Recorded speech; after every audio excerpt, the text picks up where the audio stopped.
Why do you keep recommending these games to me? I saw so many comments the other day that were like, yeah, this is a really nice game, referring to Doomsday Hunters, but I've been hooked on Ember Knights. And as they say, curiosity killed the cat. Well, I had to have a little peek. And I had a little peek, and then I had a long peek, and then my peek kept me up until the early hours of the morning. And once again, I said to myself, this is another of those ridiculously addictive games and I got to do a video about it. So here we are. Ember Knights comes from Twin Sails Interactive, as well as Doom Turtle, which has to be said is an awesome name, and it looks to do the Hades formula in their own unique way. Why do I highly recommend you buy this? I can hear that Keenan and Kel line in my head. Oh, here it goes. Why? Well, let's find out.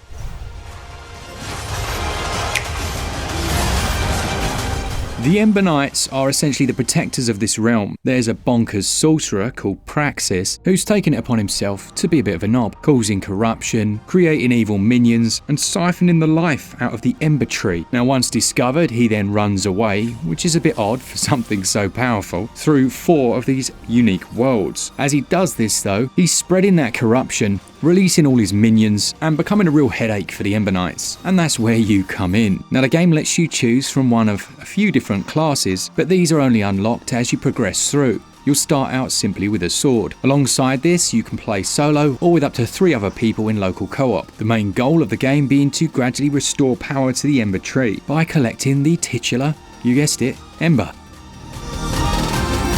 Now upon entering this large crack in the universe, you enter the first of those worlds, and this is where the Hades influences become immediately apparent, defeating all the enemies within an area using a combination of your basic attack, a dodge roll which also acts as an evasion move, and special weapons will unlock a reward. There are also lots of destructible items to gain coins, and you'll have 2 paths to choose from, each offering you a unique item in the next room. That right there is exactly what Hades did. To add its own stamp though and spice things up a bit, any weapons, be they your main one or special items, you can hold the button down to charge the perfect hit. And if you achieve perfection, it might add a completely different status effect. It could increase the damage, the critical rate, or stun the enemy. It sounds like a very small detail, and it really is, but it changes depending on the class you're using, completely how you play the game. With a sword, for example, I was jumping in, doing a few swipes, rolling out, paying careful attention to the exclamation marks above the enemies' heads, so that hopefully I could perform a delightful dance of death and reap the rewards. With the bow, however, holding the button down and performing that charge attack allows for an initial massive amount of damage on the enemy, but that same system also applies to your special items. These are shown down in the corner of the screen, and they're recharged by doing a number of attacks, which is indicated with the number. I love that. Rather than just simply charging over time, you have to be offensive for those to recharge. And if there's one thing I'm good at,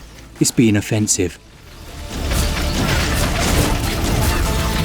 Now, unlike some stamina-based systems, you don't have to worry about any of that. You can roll almost whenever you want, and with that entirely negating damage if you time it right, it's one of the few roguelites to 100% rely on player skill rather than having a lucky run. What I mean by that is, sure, you're going to get those items that are game-changing, with your relics being ranked on a scale all the way up to legendary, but rather than feeling like you needed those to win, the number one requirement is skill, and it's very rare that we get to say that in a roguelite. As I'm sure you can hear, you were definitely right about this one and me. It's a match made in heaven. I'm not sure whether I like it more than Doomsday Hunters. They're both excellent, but I guess this does have the option of multiplayer as well, so if you do have some people to play with, that's a really nice addition. Eventually you'll reach your first shop. You'll have been hoarding up any gold you find along the way, and then make some purchases to hopefully improve your overall performance. Shortly after which, you'll likely be introduced to your first mini-boss. There are a number of different ones, and they lead you into a full sense of security about your own skill level, because it won't be long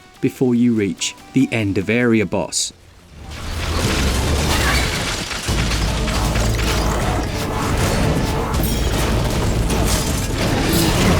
These are much more tricky, but all have very telegraphed attack patterns. Once you learn them, as any Souls fan will tell you, they become quite manageable. I did like the fact that your health is completely restored after defeating a boss, and you are showered with rewards before being sent out into the next area. When you inevitably perish, this is where the continuity comes in and the standard roguelite elements. Firstly, you've got your Ember Flame that you've collected that will allow you to unlock further classes. These are essentially weapons that have their own unique abilities and side skills. There's also meta progression in the form of using some of that currency to permanently increase your health before runs, the speed at which you move. I do think developers could do a little more in that regard. They feel very samey as to what you get across the board in roguelites. It's not a major criticism, they do their job, but I kind of want more. Eventually different things will open up in this start area like Eshop, but I do always find myself wanting to be more invested in this place. It's one reason I absolutely loved Moonlighter. Having my own shop there, it gave a real sense of purpose to everything else I did in the game.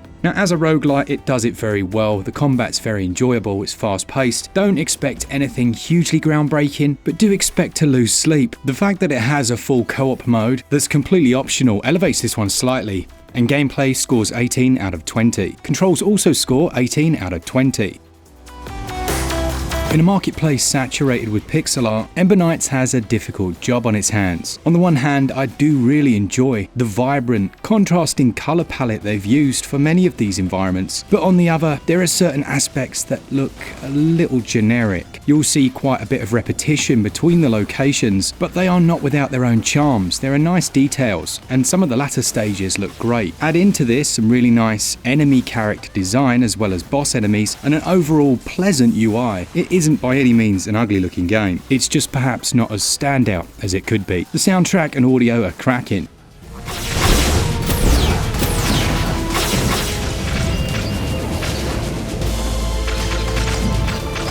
And they marry well with the visual, but again perhaps not as memorable as we've seen before. Performance is generally fine in the earlier stages, however on some of them I did notice some significant slowdowns. Thankfully these didn't tend to hinder my gameplay experience, but perhaps a single patch or two could bring this in line. For me, the visuals and performance combined score 15 out of 20, whereas the sound and audio score 16 out of 20.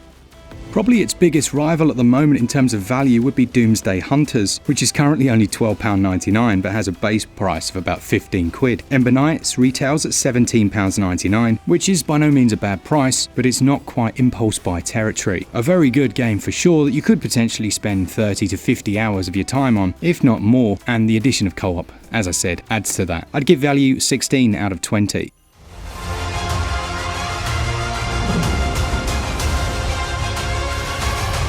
This small Canadian team have done an excellent job with one of their first major games. It takes tried and true formulas, adds in a little bit of a fresh touch, but really it's just about having precise controls, fun solid combat, and an enjoyable and, let's be honest, addictive loop, and they've achieved all of those. It gets a very respectable score of 83%. Roguelite fans, you are eating well at the moment, that's for sure. Don't sleep on this or Doomsday Hunters. Let us know in the comments what you thought of this one, or if you've been playing it already, and as always, just a big thanks to our Patreons and members and all of you that enjoy the content, and as always, for all things Switch all the time, keep it Switch up. Cheers guys, see ya!